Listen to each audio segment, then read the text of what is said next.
बिस्मिल्लाहिर्रहमानिर्रहीम। आज के दिन पाकिस्तान के जमहूरी लिहाज से बहुत क्रिटिकल दिन था। लोगों ने अपनी आज़ादी की खातिर निकलना था और ज़्यादा से ज़्यादा तादाद में वोट देना था।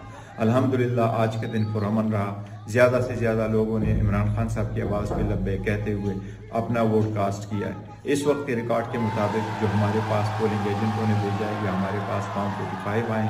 हम 150 प्लस सीट्स पे अल्हम्दुलिल्लाह मेजॉरिटी में आ रहे हैं पूरे पाकिस्तान में नेशनल की सीट पे। इसी तरह इंशाल्लाह ताला हमारी मेजॉरिटी है उसमें KPK में भी। तो इंशाल्लाह ताला नेक्स्ट गवर्नमेंट हम बनाएंगे, चाहे वो वफाक में है, चाहे वो पंजाब में और चाहे वो KPK में है। इंशाल्लाह ताला हम पंजाब में और KP में और फेडरल गवर्नमेंट में इंशाल्लाह हुकूमत बनाएंगे। हमारी बहुत मेजॉरिटी आ रही है। मैं साथ साथ ये भी कह दूँ कि नताइज चेंज करने की कोशिश की जा रही है, क्योंकि जब तक रिज़ल्ट आना है तो रिज़ल्ट को आना ज़रूरी होता है 2 बजे तक। ये इलेक्शन एक्ट में दिया गया टाइम है। अभी